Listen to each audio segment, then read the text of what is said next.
Thanks, Elisa, for the introduction, and thanks to the rest of you for coming this evening. I've been working off and on for the past 15 years on a long, ambitious essay on Cezanne, and one part of that has been published under the title Cezanne Wagner Modulation. And tonight I'm going to read. What I've done is take two parts of this, parts 1 and part 5. The first part is I've taken a few paragraphs and collaged them into an introduction to frame the argument, and then primarily I'm going to be reading a condensed version of part 5. Distortion is the title of the first part. It is difficult for us today, who find him everywhere enshrined in books and museums, to recapture the baffling novelty and unmitigated impact of Cezanne. His idiosyncratic works, challenging when he died, now have an established place in our minds. We look at them, we read about them, we understand them. But this does not mean we understand them well. In what understanding we do have, a superficial premise is involved.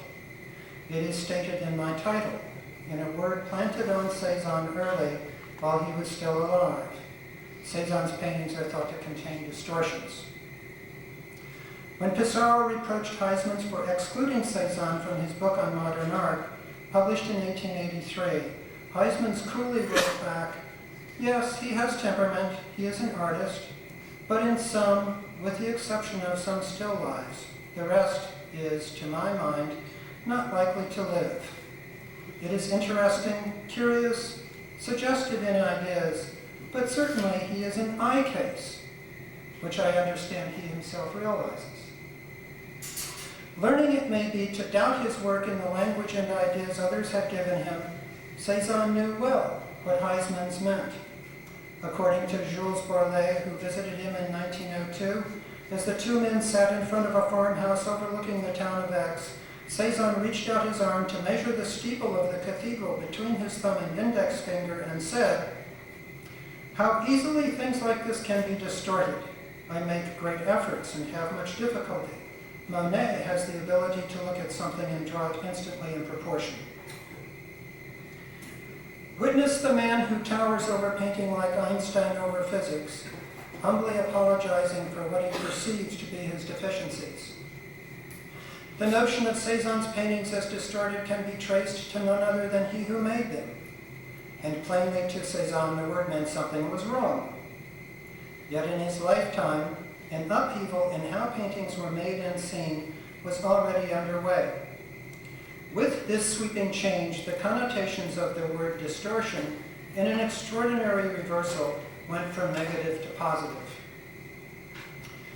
The distortions, Earl Loran informed us in his book, Cezanne's Composition, were employed here for the sake of making a thrust into space more forceful, there for the sake of holding the plane in related tension to other planes or to the picture plane.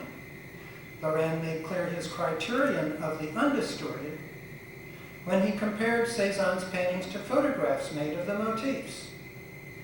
For, quote, "Photography can record the normal, factual vision of the world more accurately than other mediums, and the photographs used for the present study were taken solely for the purpose of recording the subjects at the very places from which Cezanne painted them.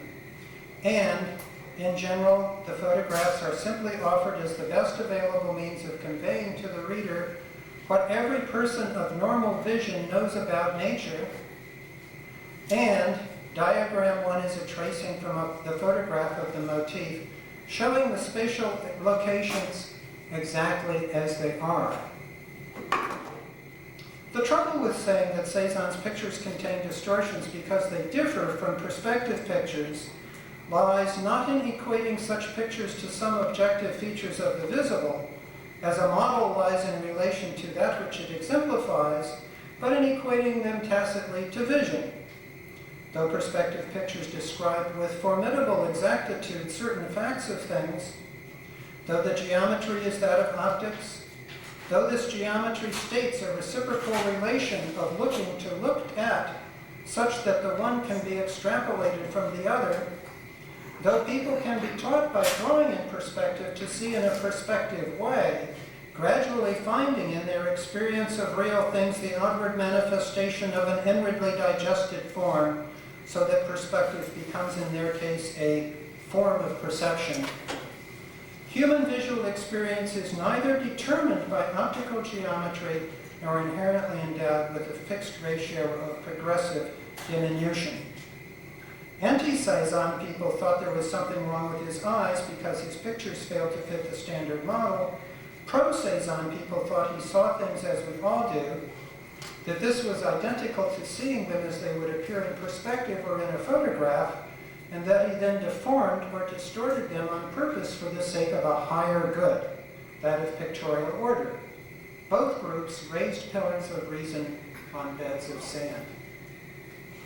In what follows, it will be suggested that the unusual features in Cezanne serve not to purposely unseat observation from painting, a notion Cezanne's correspondence makes clear he abhorred, but to further his realization of nature, as he himself would say. It will be wrought out that this painter, who was literate, thoughtful, and considerably more involved in his project than any of his critics, often spoke and wrote of what he meant to do and was indeed accomplishing. It will be shown that in the course of his work, perception of nature and conception of the picture are not opposed, as William Rubin evidently would have it, but synthetically brought together, realization in Cezanne's lexicon being no less than their successful union. It will be argued that if Cezanne's means are problematic, it is for good reason.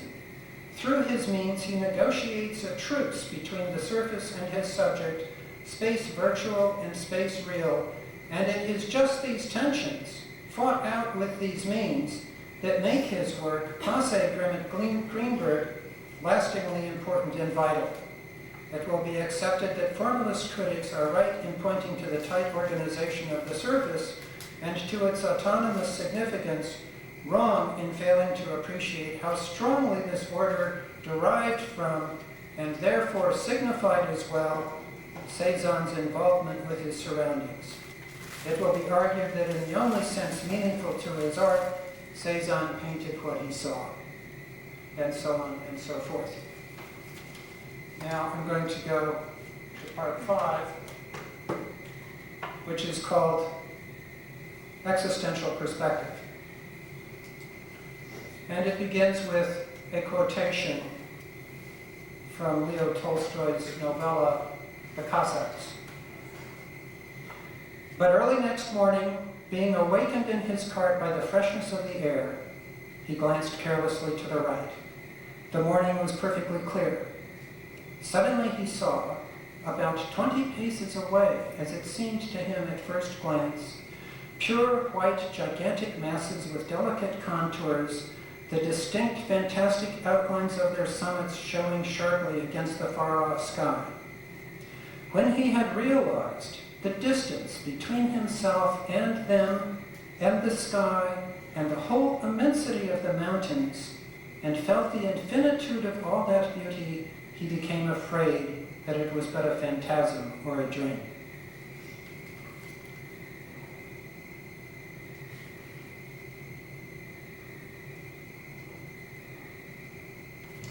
Space for Cezanne was lasting rather than instantaneous, varying rather than homogeneous, adjacent to rather than apart from him. It was not that of linear perspective and photography. There were no geometrically derived points in this space corresponding to viewing or vanishing points in a perspective diagram. There were no strictly converging orthogonals, and no position in space was sequentially in the identical location. As space for Cezanne was not simultaneous and uniform, was anisotropic rather than isotropic, it was not all of a piece. Material density, material weight, the size of things, their vertical and horizontal orientation, the intervals between them, and the time in which they were seen changed from place to place. If space, for Cezanne, was dynamic and contingent rather than predetermined and absolute, that was because it was the perceptible extension of Cezanne himself.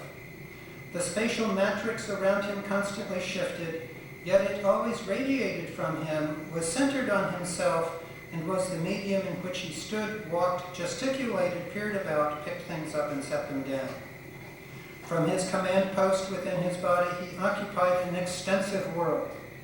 Because space extended from within to without, because outward space accompanied space within, this world was one where density, weight, size, orientation, measure, and duration were continually defined and redefined in respect to each other, called each other forth as opposing forces forever creating each other, were weighed against each against the other, and were assessed not as objective data, as on a perspective section, apart from the inner life of an individual, but in their mutuality, their conflict, their continuation, and their perpetual resolution. This was the space of Cezanne's personal knowledge. It was the space anchoring him in his thoughts, in the proportions of his bones and flesh, in his mental horizons, his ranging possibilities and prevailing limitations. The space of that tentative project he called his life, the space of what that totality called a life was experiencing in the here and now. But above all, it was space mediated by painting. Cezanne did not call himself a painter as people mention a job they leave after working hours and view from afar the occupation of a work week self. His art and his life were indistinguishable. There was no way he could remove thoughts of form from looking at the space he lived in. And we'll take the first pair of slides. Pissarro and Cezanne did these pictures in the garden behind Pissarro's house in Pontoise. Pissarro's luxuriates in the tree's brief flowering in April. Cezanne's is hewn and reductive, with little to indicate a particular season. The pictures might well have been started at the same time. We know the friends worked side by side at Pontoise, but the Pissarro was evidently completed quickly, although Cezanne may have been completed much later. According to Dr. Gachet, Cezanne, quote, struggled desperately with the canvas, working on it from one season to the next, from one year to the following, to the extent that a spring picture of 1873 finally became a snow effect in 1874, close quote. In a letter dated July 8, 1902, Cezanne indeed says he had better get on with a study started 2 years before. Seeing that the large tree featured so prominently in the Pissarro was gone from the Cezanne, I wonder if in the interval it was cut. Misfortunes do overtake landscape artists who find the hay mowed, the barn torn down, and who can't control what others alter for reasons of their own. This possible intervention aside, working on a painting from one season to another or from 1 year to another is unlikely to yield impressionist results. Over time, those signature tenets of Impressionism, the effect and one's first response to it, are replaced by concerns more lasting and concentrated. Striving to treat the buildings beyond the trees, giving them the bulk of his attention, finding them most compelling, Cezanne whittles to nothing what for Pissarro is of paramount interest. He doesn't ignore the fullness of the fruity tree so much as find that the buildings gradually supersede them in interest and so dominate. Perceived size, for him, is not given by the training and perspective he mainly sidestepped, but found through on-the-spot variables, including what is most attractive to the eye, relatively speaking, over time. The building at the crest of the hill to the right, given in the Pissarro a more or less normative perspective size, is given by Cezanne a much larger, more sky-consuming size. The far is brought near, feeds on the near, consumes its portion of space. Next, please.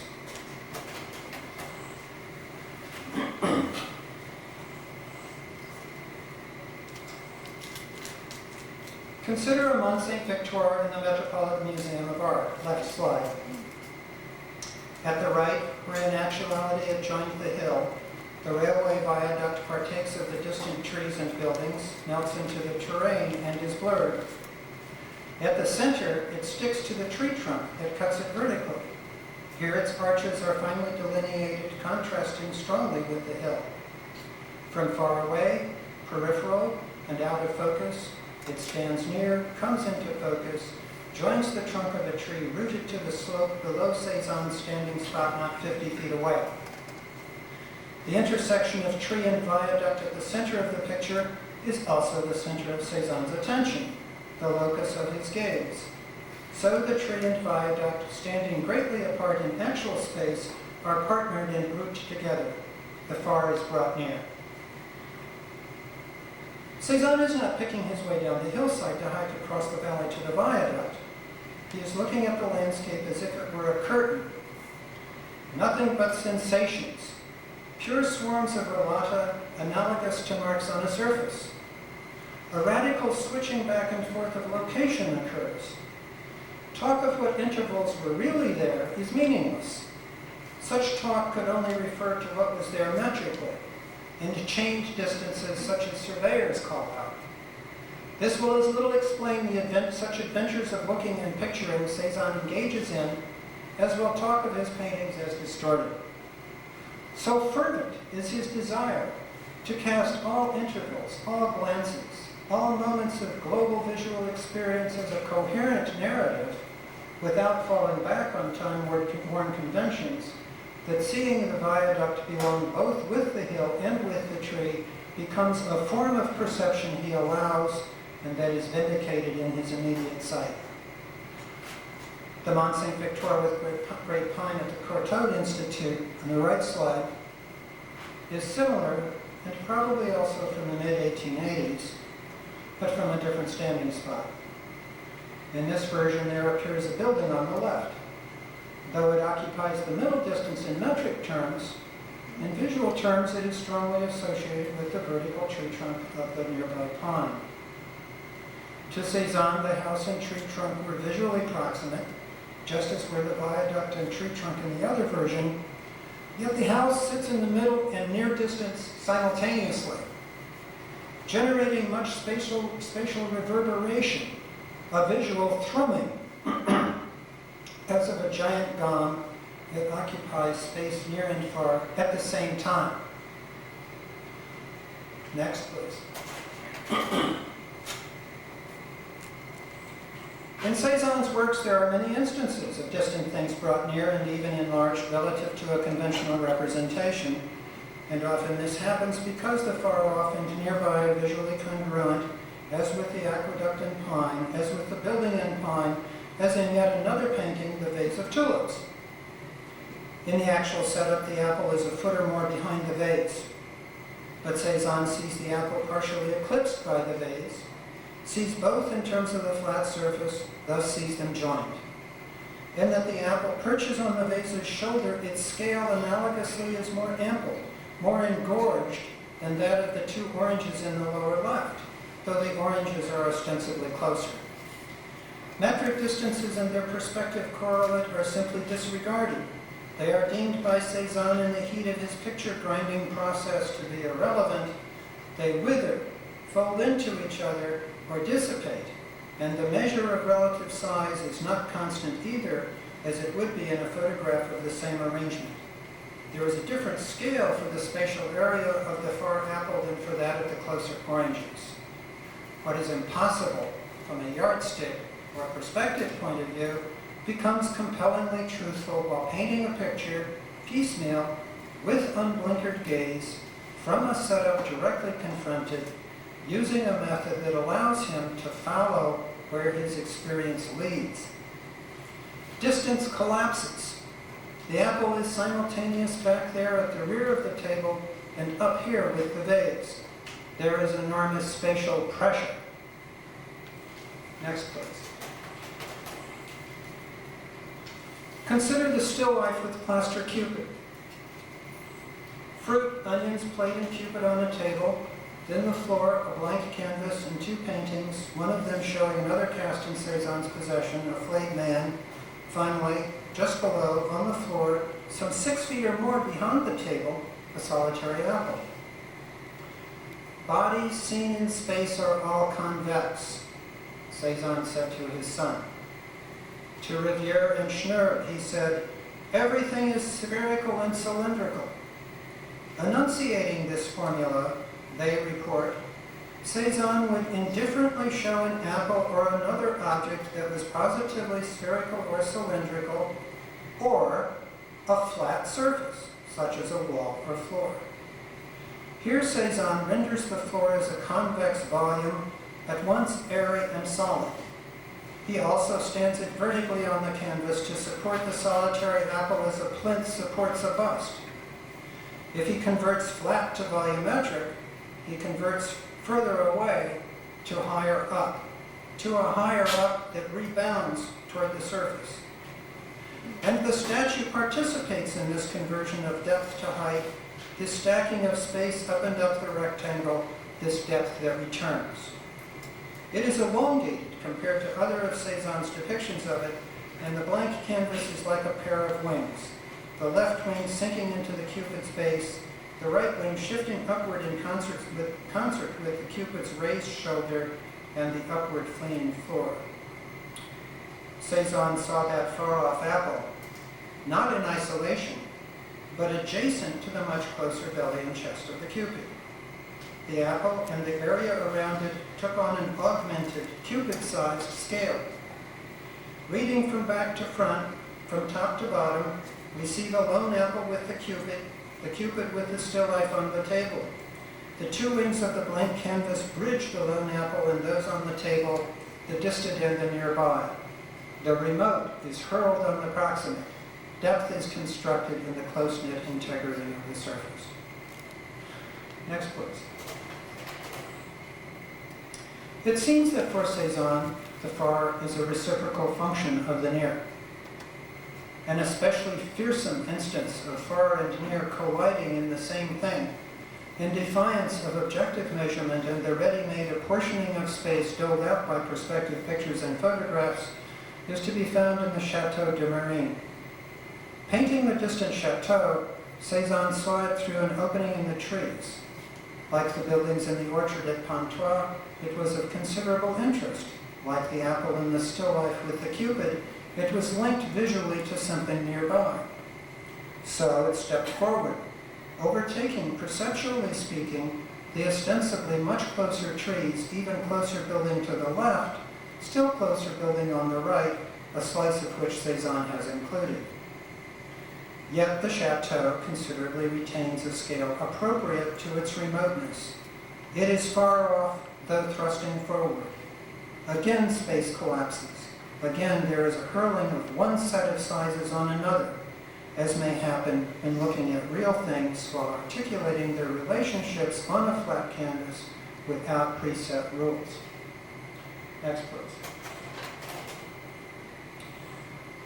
If the partly hidden apple and vase of tulips and the far-off apple and still life with plaster Cupid have their own packet of measurements, their own spatial areas, so that scale in these paintings is local rather than universal, the still life in the Metropolitan Museum has what can be called a 2-part space.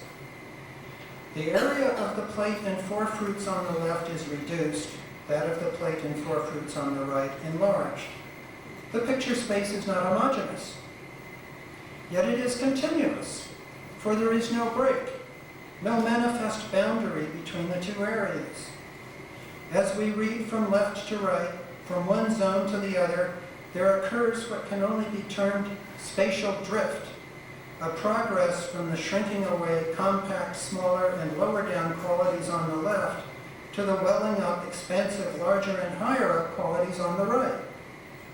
The shift is accomplished almost indiscernibly via the accretion of marks. It is cumulative, and it is especially apparent in the change in the near edge of the table as it bends slightly upward. As to converging orthogonals, the table end is parallel with the edge of the picture, while the short length of receding wall sits at an angle. The two are not coordinated. They fail to mesh as they would in a photograph or perspective construction. Next, please. In linear perspective, a visual pyramid springs from a viewing point. A painter working from observation and following the method, even informally, must be concerned with that dot, that hypothetical pinprick from which the entire space unfolds. Wanting to avoid several perspectives, wanting to return to the viewing point, or at least to its vicinity, this painter marks with tape or chalk his standing spot, his easel. He will always look at his setup while holding his head in the same place. Perhaps at times he will close one eye, emulating a camera. Whatever Cezanne did, it wasn't this. The disunited perspectives in his work have been noted by many, including Earl Loran, who attributes them to a purely formal interest, and George Hamilton, who attributes them to Cezanne's multiple perspectives as he bodily moved about. Cezanne denounced, quote, "The widely accepted methods he thought were why the official salons remained so inferior," close quote. He went past that impressionist holdover from linear perspective, Monet's instantaneity, to the single instant of Monet and the locked-in eye of linear perspective. He was moderately indifferent. Standing back from his easel to study his picture from a distance, as all painters do, he glanced at the landscape where he set it from this wayward position and did not hesitate to drink in what the other vantage offered. Or, led on by his eagerness to see more, he unwittingly swayed and ducked a bit so as to peer between and around the things he was painting, noticing what otherwise was hidden because one blocked another. Into the amalgam of sensations he was accruing and sorting through, he incorporated embellishments resulting from bodily movement, just as Mr. Hamilton suggests. Next, please. Yet this explanation seems incomplete. Too many paintings, read too literally with Mr. Hamilton's thinking in mind, have Cezanne moving about deliberately, employing multiple points of view with conscious intent.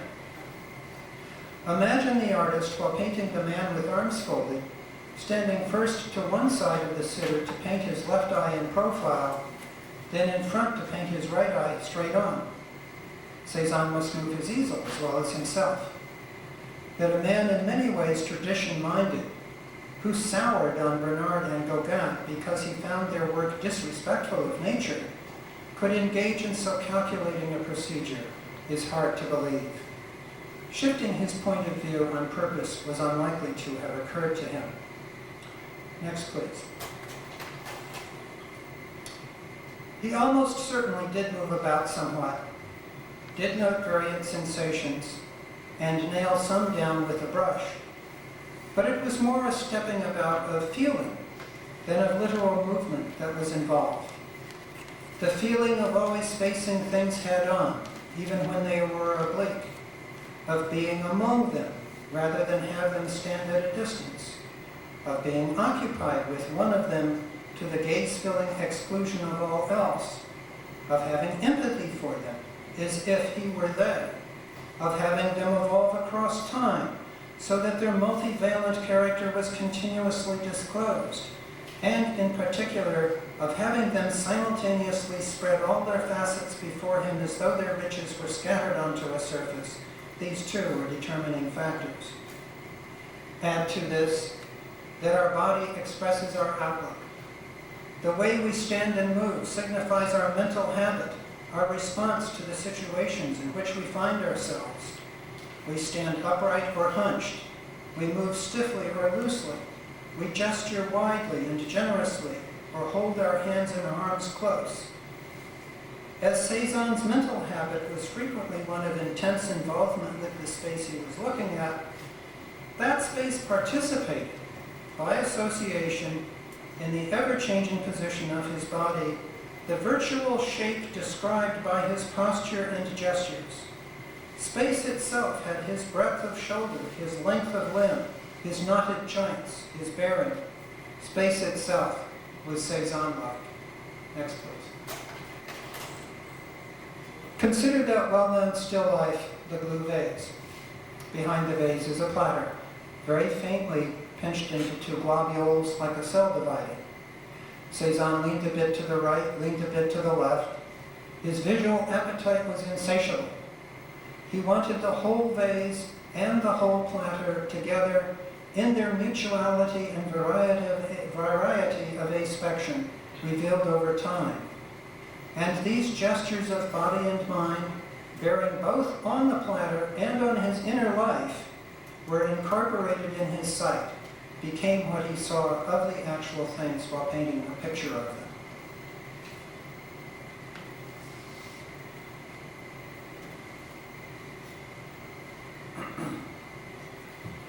Now everyone knows, pragmatically, from having lived in this world, that a round dish is all of a piece, and that its shape is sustained, regardless of the angle of view or haphazard circumstance in which it is discovered.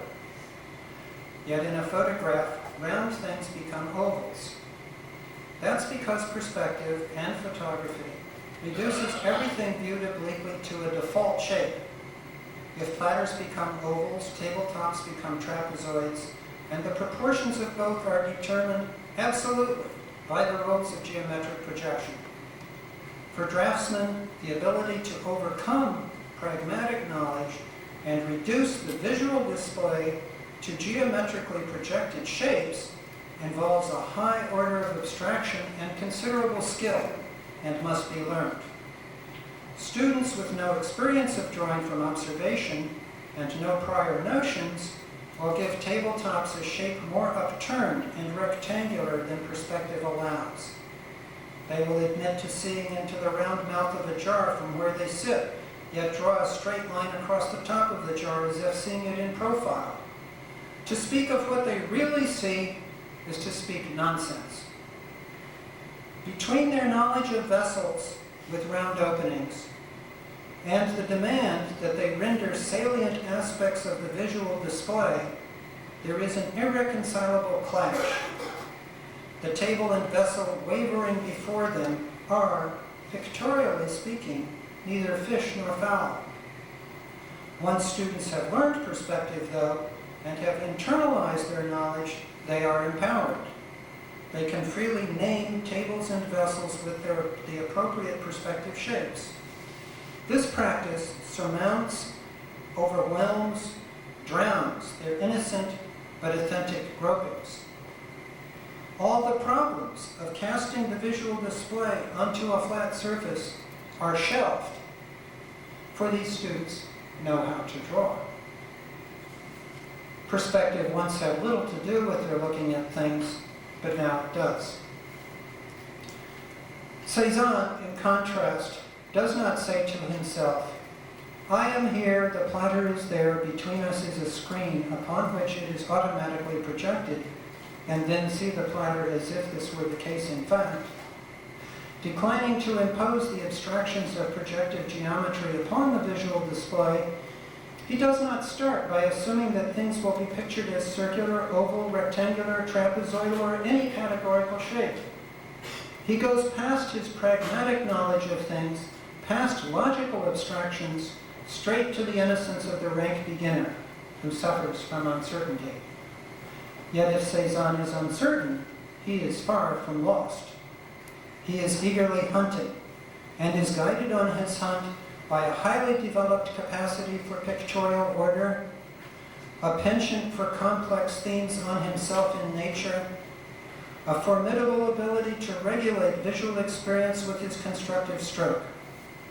Setting a mark that poses a question as to the relation of himself to his motif and to his canvas, he looks to see what will answer it, makes another that in turn calls for a response, and so measures his way from here to there, registering with each stroke, each shift within the visual display, all the time calibrating the growing set of strokes to the rectangular format, the emerging total form implicit implicit even in the blank areas of canvas.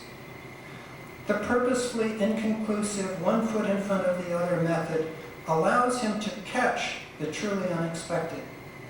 Round things viewed obliquely are not seen in isolation, but in the context of the unique situation. They are influenced by everything around them and by their role in the painting. They take on the stretched contours of visual experience unfolding across time. They grow anomalous shapes, oblate or irregular. Tabletops, floors, and other surfaces retreating in depth and viewed obliquely or tilted upward, as with the beginning students, and the angles of their sides oddly diverge. Oddly diverge, that is, compared to photographs and perspective pictures. Next, please. The mouth of the green glazed olive jar on the left slide is tilted relative to the mouth of the gray glazed ginger jar because Cezanne, resisting the pat solution, sees it partly in its circular aspect. He is led by his curiosity to investigate and enter the cave-like opening. The mouth of the same olive jar in the slide on the right is oblate because as Cezanne works by increments around the rim, his eye is pulled by the strong verticals and horizontals of the chest behind the olive jar, which in turn echo the verticals and horizontals of the canvas. Next slide. In another painting, Still Life with Eggplants, the olive jar appears once more. Again, Cezanne's way is opposite that of seeing the opening in isolation from its environs and treating it as a shape given a priori by the workings of optical geometry. The shape is discovered rather than applied.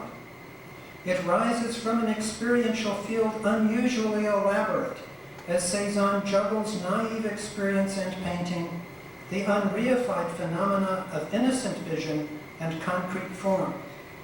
Compared to the usual oval of perspective or photography, the opening is tugged gently upward, leftward, and out of the round by the open drawer, and especially by the light tan exposed side of the drawer, like a celestial body pulled into an asymmetric orbit by a neighboring planet.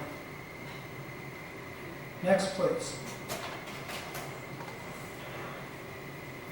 I hope you can see these slides in this light. Probably not very well. Firmly at odds with perspectival and photographic conclusions are lane through chestnut trees at the Jardin de Griffin and turning road at La Roche-Guyon. Dramatically tilted toward the vertical, widening instead of narrowing with distance compared to photographs of the sites, they evoke a passage from the chapter on space in Maurice Merleau-Ponty's Phenomenology of Perception. Quote, gotta take a breath for this. I must not say either that the sides of the road are given to me as convergent or that they are given to me as parallel. They are parallel in depth. The perspective appearance is not posited, but neither is the parallelism. I am engrossed in the road itself, and I cling to it through its virtual distortion. And depth is this intention itself, which posits neither the perspective projection of the road nor the real road, close quote. The caveat is that Merleau-Ponty lays bare the primal ground of vision, absent a surface upon which vision is thrown, while Cezanne casts primal vision as a veil of marks. His experiential field includes not just the lane he bodily occupies, but picture formation, with all the scrupulous assessment of interval, all the thematic awareness of the motif as resembling an organized surface that this entails. The surround assembles itself into the picture-like, is radically altered. And so we might add to the words of Merleau-Ponty, with conditional approval, these words of Earl Loran. The plane of the alley between the trees has been tipped up to a position more nearly parallel to the picture plane. The picture stays on the plane. Next, please.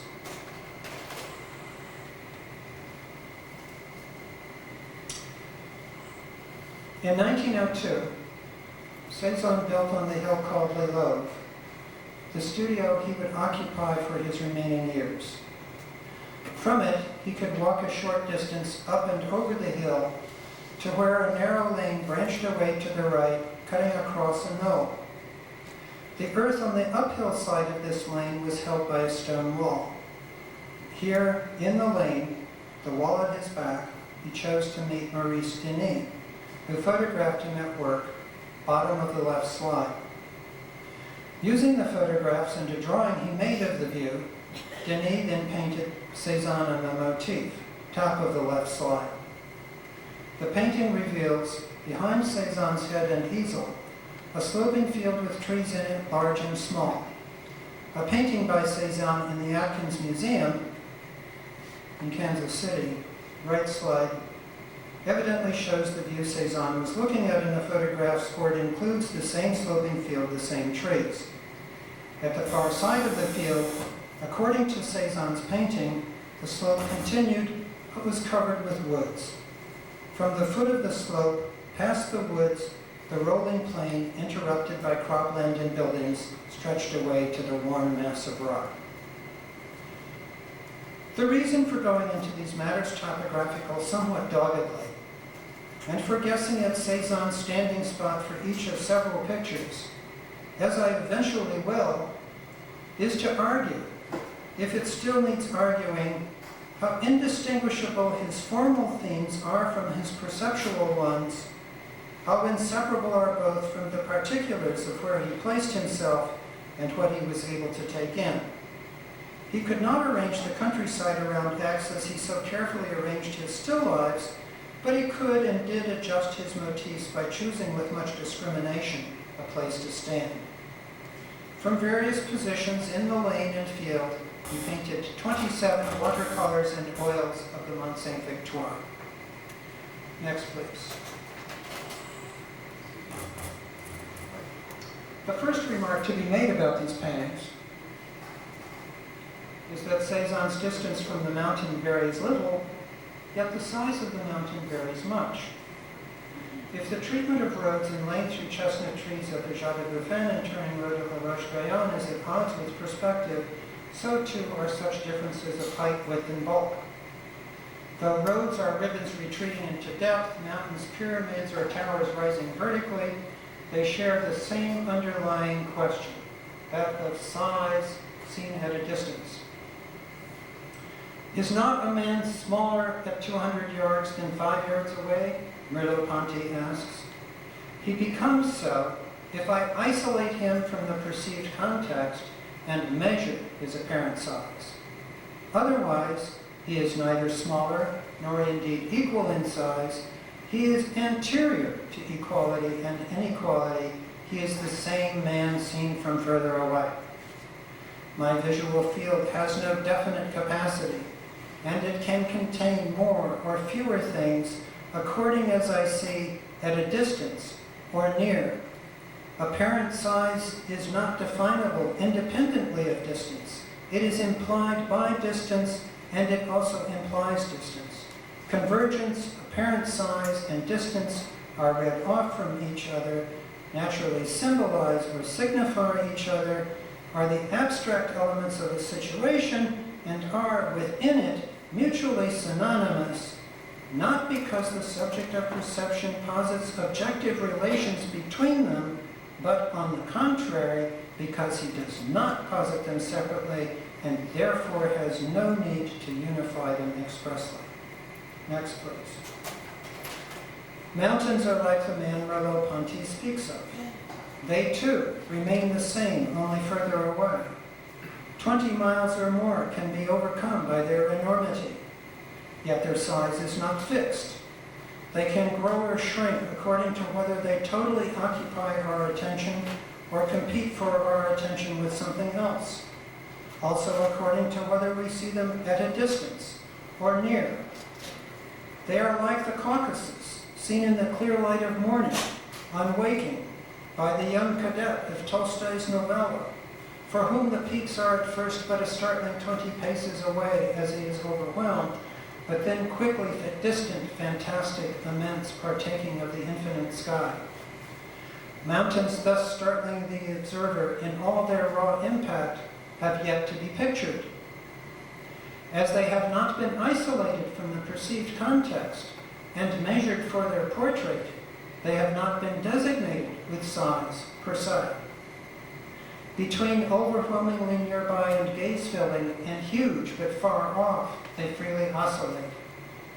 Measured against a brush handle with one eye shut, in the archetypal gesture of the painter who instigates, in his vision, the viewing point, section, and frozen instant that are the conditions of linear perspective, they stand to the measure as a soldier stands to attention. Once objective relations of size and distance have been posited, the mountains spring to an exact height. Next, please. A photograph of mountains likewise assigns to them a size made in the geometry of optical projection and the focal length of the lens. Also, by means of the same logic, a photograph neatly stacks the foreground, middle ground, and background under a uniform ratio of progressive diminution. Size far off is traded for size nearby, so that a foreground field unaccountably engulfs that portion of space seeming to rightly belong to a distant hill. This is why we take photographs of impressive heights, only to find that in the developed prints they are disappointingly smaller than direct experience or memory allows. Little can Cezanne be satisfied with the perspective rule, the pat solution. Obliged to cast the Mont Saint-Victor as one size or another because he is painting it, he yet seeks to retain its indefinable self-sameness, the pre-pictorial height, width, and bulk that seem true to him, to which truth he is unflinchingly loyal. A problem he must face is that in each picture, the foreground and intervening plane want space the mountain requires. To the extent the mountain prevails, the plane must dwindle, and the other way around. Thus, the perceptual aspect and the formal aspect of painting from observation jointly come into play. Yet this matter of apparent size in respect to the Mont Saint-Victor involves much more. Next, please.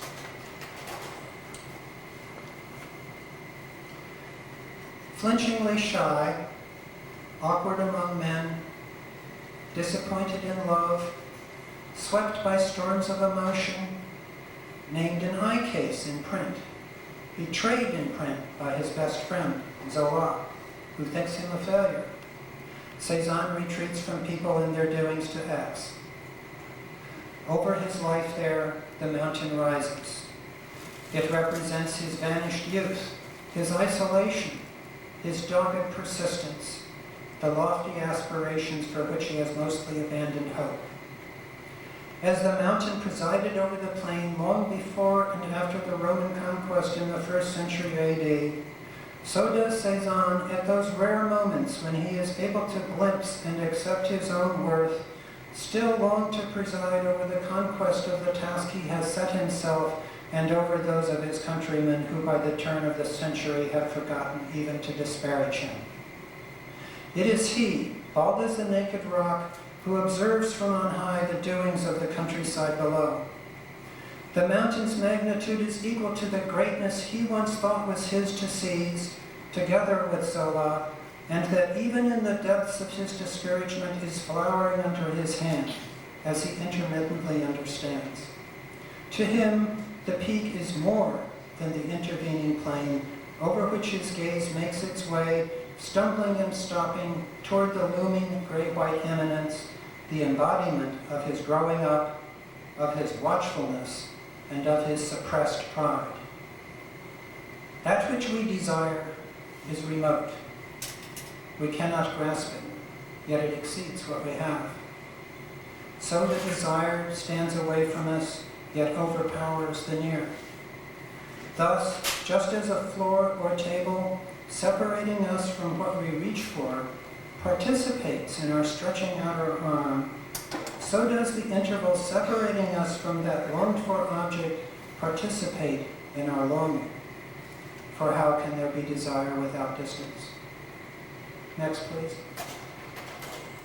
There can be no question of Cezanne seeing the mountain foreground in plane one way, painting them another for the sake of compositional effect, as Earl Loran suggests. Not only does Cezanne attest to the mountain over and above the plane in foreground as he attests to his longings over and above what he has. Each time he paints the mountain in plane, he slowly uncovers a set of reciprocal proportions that account for that context pertaining to that picture done during that amount of time and to no other. If starting each painting leads him on a quest for apparent size, stated as pictorial size, the actual mountain, foreground and plane, reciprocally grow or dwindle according to all the supercharged dynamics of a visual field that includes the very quest for comparative sizes that mountain, foreground and plane must become in concert with the thematic direction of that particular creation. If each picture done at the crest of Les Louvres is like a repeat performance of a script or musical score, an improvisation on a given set of possibilities, implicit in the visual fields from that standing spot, then for each performance, Cezanne finds the mountain as seen, the mountain as felt, merging into the mountain attaining a realized size. At the conclusion, the set of proportions fit for this painting and its corresponding motif are found and revealed. From painting to painting, the phenomenal relation of mountain to plane is elastic, the mountain waxing and waning, but in each case it is authentic to perceptions that include the very act of painting it. No categorical rule applies, and the only sense that holds for each case, the size of the mountain is true to what he sees. Next, please. Instructive in this regard are two paintings of the mountain done not from Les Louvres, but near the Route de Tholonais. Jean Riewoldt dates them 6 to 8 years apart. Having visited the site, he states that the road frequently rises and falls. There is a gentle curve, and, quote, a small, slowly mounting path to the left of the road disappears into the forest. From a slight elevation near the path, one can look down over the road and see the two umbrella pines, close quote. In the early view, left slide, the road enters from left to right. Beyond and above the umbrella pines is a corrugated fault in the right flank of the mountain. Lording over all is the Massif, alone against the sky, taking a large share of Cezanne's attention through its innate power of attraction and actual bulk, augmented by his vivid identification with it. In the later view, right slide, the road enters from right to left, and the corrugated fault on the mountain's flank has switched from one side of the umbrella pines to the other. Cezanne has apparently moved. A large tree with overhanging branches, previously well out of the way, now drapes its sky-blocking leaves overhead. The mountain is framed from above by a spreading dark mass that competes for attention and area in the motif and in the upper quadrant of the painting. Retaining but expanding on Merleau-Ponty's example, one could say that a man standing at a distance is the same man only further away, but a man standing near a house at that same distance seems smaller than the building. Between large and small, near and far off, there is a reciprocal action. Small is enhanced by large, large by small, and the relative distance of each is a powerful mediating factor. It comes as no surprise, then, that to Cezanne, the distant mountain looks smaller relative to the nearby intruding mass of leaves. The juxtaposition of mountain and tree, measured out, question and response, in the process of painting them, affected a perceived size not different from, but equal to a compositional theme discovered in the real. The same mountain was one size, seen and painted next to the close overhanging foliage, quite another seen by itself, and invested more resolutely with its self-same gigantic mass.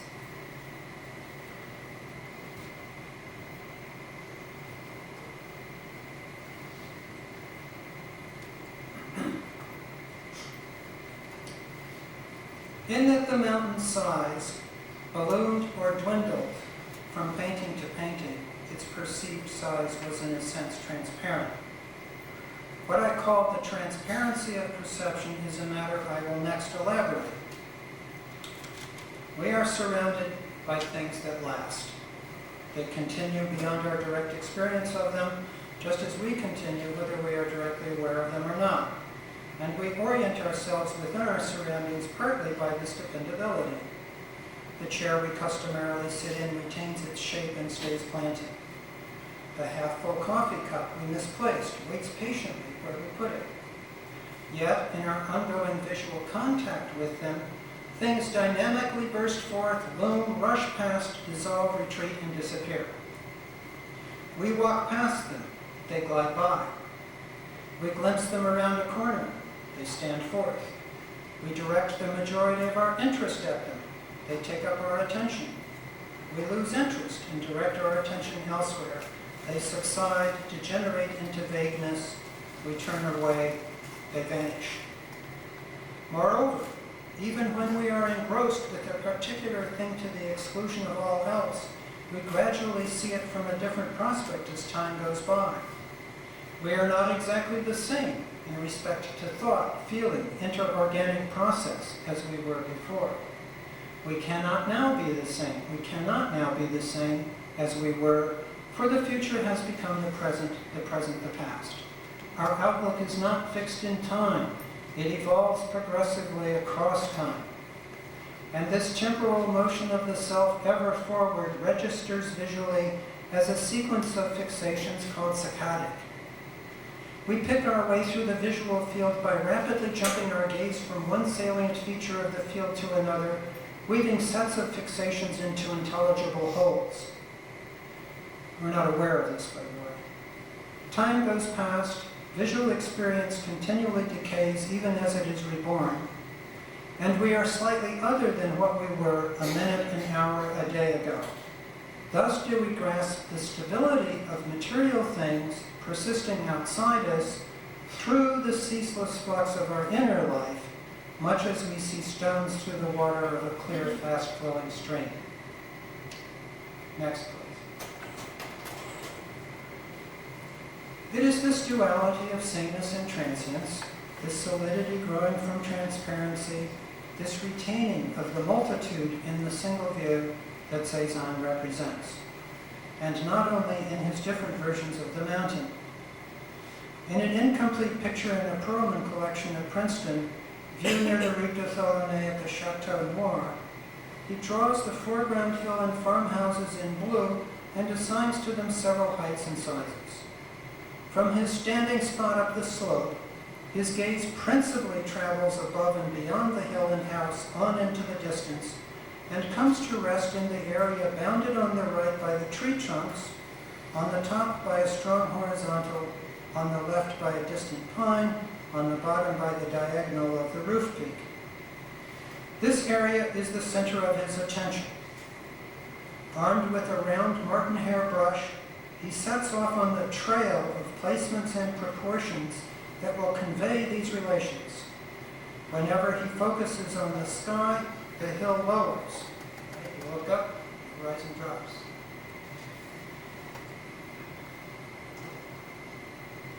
Whenever he focuses on the central area, the hill lifts. The size and location of the building likewise cannot easily be fixed. The building expands and contracts, rises up or squats down. Possibilities multiply.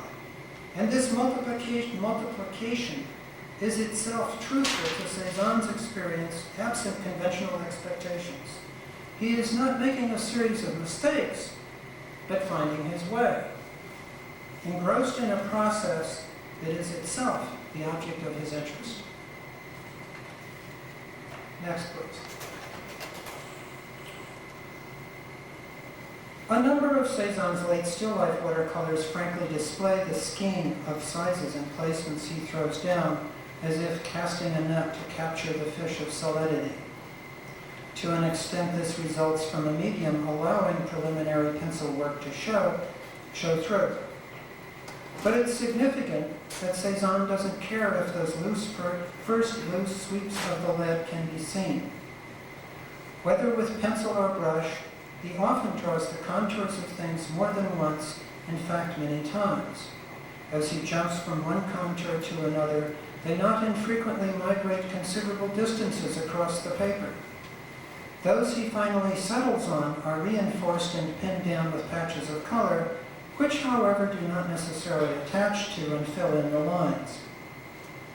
A notable example is that of the still life with apples, bottle, and chair back at the Courtauld Institute, left side, where a throng of pencil lines is flung across the entire group of things depicted, but most dramatically over the fruit. Another striking example is that of the still life with green melon, right side, where the melon is surrounded by a nimbus of blue lines that cause it to breathe. Next, please. An imagined painting, The Seven Bathers, shows an astonishing number of contours drawn one over the other, as if proliferation ran on in Cezanne's mind without cease until he left off, abandoning the picture to a multiplicity that threatened to engulf it. The irreducible core, the relatively stable center, not of the women depicted, since he had no models posing for him, but of Cezanne's vision of what the picture might become, this evidently could not be found. With no motif rising from and verified by the real world, nothing to paint from above and beyond what he conjured in his mind's eye, his representation was of a deposit of multiple layers, an accumulation, as if his visual thinking subjectively generated its own spectacle of change. Next, please. Returning to the low views of the mountain, we will examine a similar pair, apply what we have learned. First, as to the standing spot from which they were done, the Nelson Atkins painting showing the field and large tree also shows a gap in the downslope band of woods.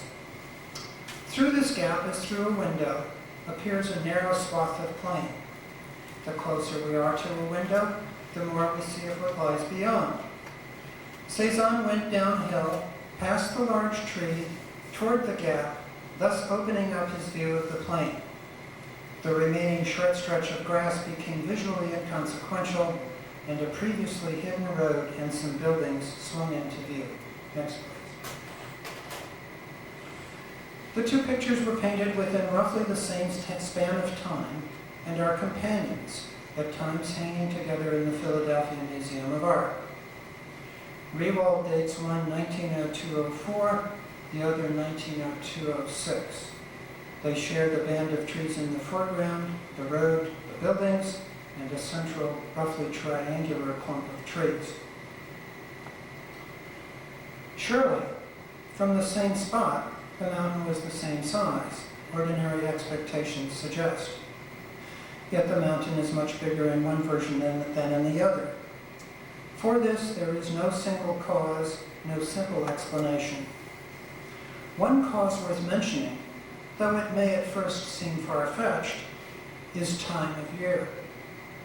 He must have painted the small mountain version on the left in spring and summer, for the dominant color of the vernal months is widespread. Grassland, cropland, and foliage run together into a single all-green shape.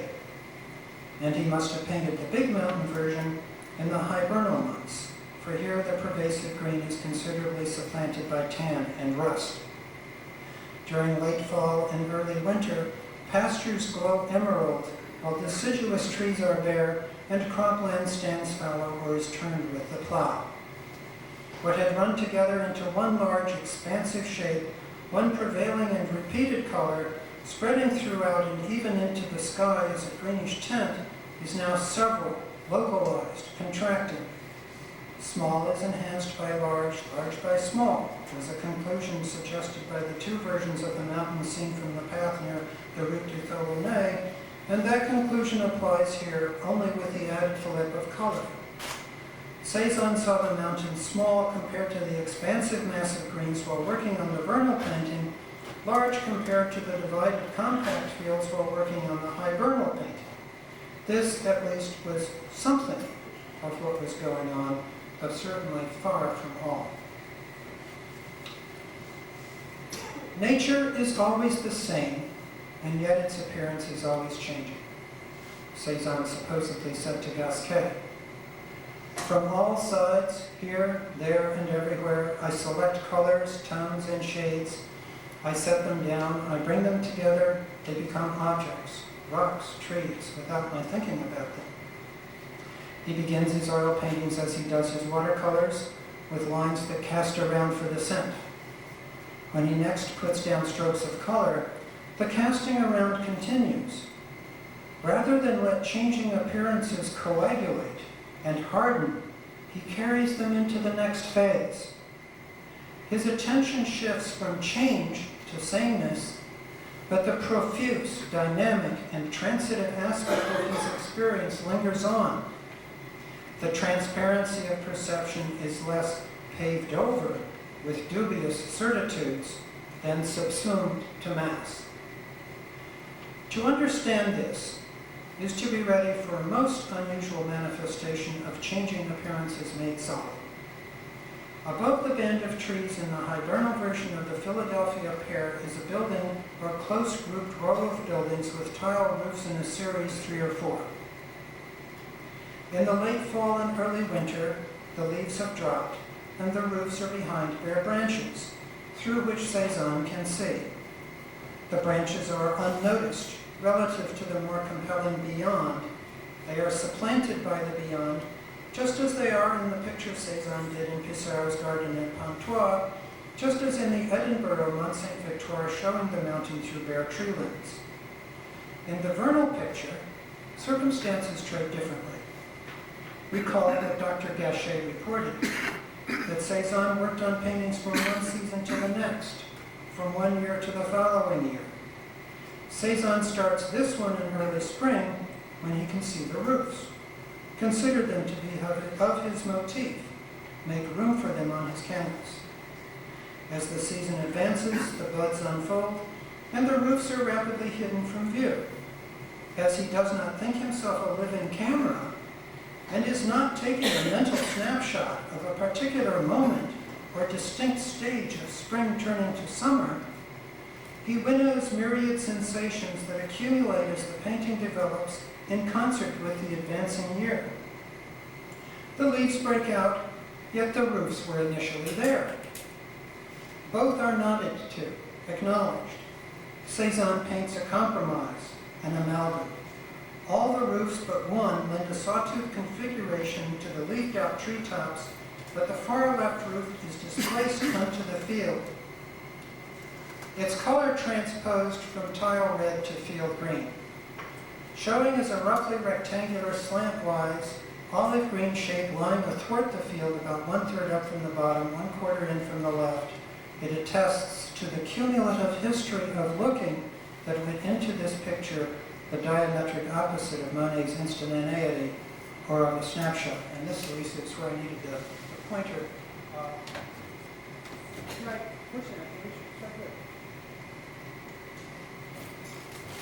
Such, at least, is a far from complete reading of the Philadelphia Pear. They are near the climax of a tendency ending abruptly with Cezanne's death, for they are built on a principle that governs our inner life and many phenomena in nature, that of the cascade, the emergence of great storms from ordinary breezes, the turbulence of water in the rapids, the rise and fall of animal populations, the unfolding of animal and plant life into specialized niches, the etiology of disease, and the progress of our inner lives are characterized by continuous, responsive change. A signature of this progress is that each event within a given system provokes the next, and so on, like a row of dominoes fall. In terms of vision, the fixations by means of which we read the world around us have already been mentioned. With each fixation, we catch hold of the temporal flow and hitch ourselves toward the next fixation. As each fixation is precipitated by the last, and trips another, no two can be identical, for our looking has moved on. Even as each fixation we now have anticipates the next, it is itself displaced, dropping into the reservoir of past sights, the assembling mental construction of that to which we attend. Rapidly, imperceptibly, the sequence of fixations topples forward across time. In the 27 versions of Saint Victor from Les Loaves, each present moment of experience, each fixation, each chosen sensation, substantiated by each mark, is born as the culmination of past moments and is launched into the future, a generative locus from which emerge others.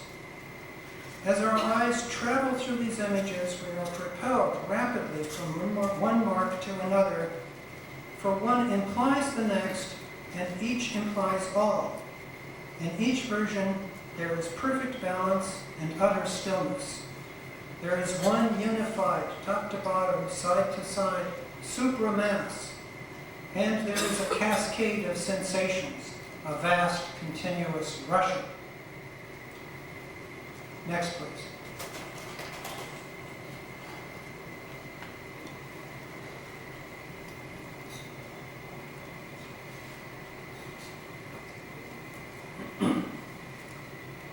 As long as we think vision operates as does a camera, as long as we believe we see the world by seeing pictures in our minds, and that these pictures have a predetermined and unconditional geometry, as long as we imagine that representation consists of locating, pulling out, and duplicating exact models of real things we file in our brain, as long as we fail to understand that our vision of things and our representations of them are evolutionary, unmechanical, particular to us, and incessantly about the task of spinning sense from the dialectic of things self-image the incessant becoming visual experience consists of, we will not understand how Cezanne could paint exactly what he sees, yet paint inventively. We will not understand how he could paint realistically because he painted abstractly. We will not understand how he could follow a highly organized, rigorous method, yet race among chance encounters, having many a visual adventure. We will not understand how he could establish depth by tightly constructing the surface, how he could particularize nature the more he particularized his response to nature, how his scrupulous search for the suitable size, color, or location could be consistent with his search for inner freedom. Existential perspective is that perspective in which the self dwells. It is a perspective formed in the image we have of the body we inhabit and direct. This perspective is organic, continuous, elastic, changeable. It is of the present, yet totals the history of an individual being. The few artists who inhabit this perspective have as their watchword, attend. They have as their saying, this is the world. I am forever making it. It is mine, and I am in it. Next slide, please. We will look at one more painting, another version of the Mont Saint Victor from Les Loaves, the one in Basel. It seems to have been done from a vantage not far from the large tree we noticed in the Denis and Atkins Museum's paintings. From his standing spot near the tree, Cezanne looked past the crown of dark foliage, through the gap in the dark woods, and into a lit space where he discovered once more the road, buildings, and fields the mountain named Victory. Whatever we study with passion occupies our full attention. Instead of striding our gaze among the many, we stop at the one thing, bringing it into undivided focus, giving ourselves to it completely. Eclipsing all else, that which we desire stands forth, becomes gaze-consuming. Thus the face of a beloved, seen from a distance in a crowd, brilliantly surmounts a haze of all other faces. Our vision zeroes in, overlooks those others, is fully occupied with this, the only wonderful one among them. Thus does one wake at dawn of a clear day, in new country, glance heedlessly to one side, discover there, no more than an arm length away it seems, an immense snow-capped mountain range. Anterior to geometrically determined size and distance, the size and distance of linear perspective and photography, there is felt size and distance, wherein our capacity to pay attention is alternately taken up with what we refuse, though it intrudes from nearby, then with what we want, though it lies beyond our grasp. Our gaze may elbow past what we wish to avoid, carrying us into the same orbit as what we most wish for. We surrender to the object of desire and are transported. It is no longer the case that we are here, the object there, with a gulf between us, across which our gaze indifferently ranges. Nor is it the case that we bridge space, yanking the object to us because, in a spirit of conquest, we wish to make use of it for some purpose which is our true object, to which it is subordinate.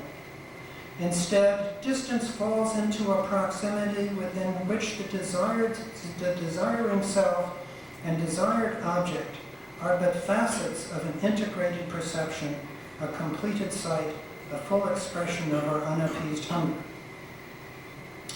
So we read the Basel painting, studying not a reproduction nor this slide, but the actual work.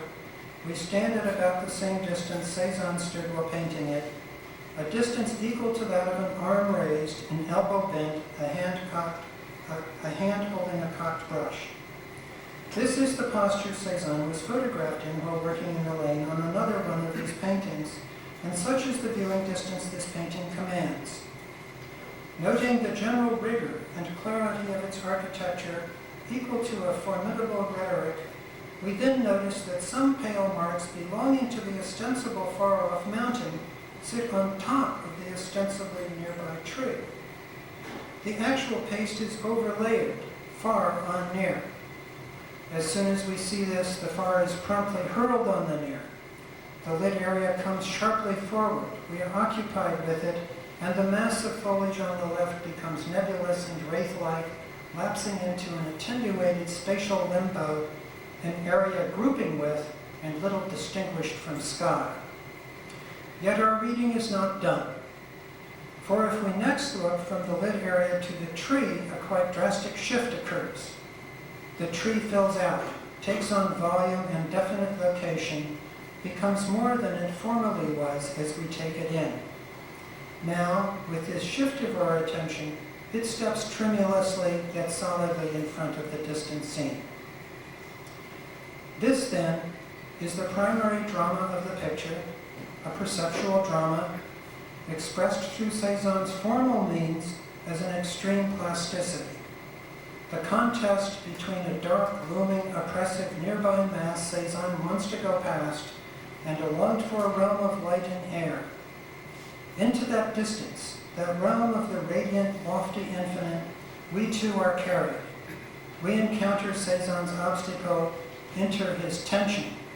He is gone, but the contest of near and far he envisioned and built with paint on a flat surface is still here, continuing as we watch.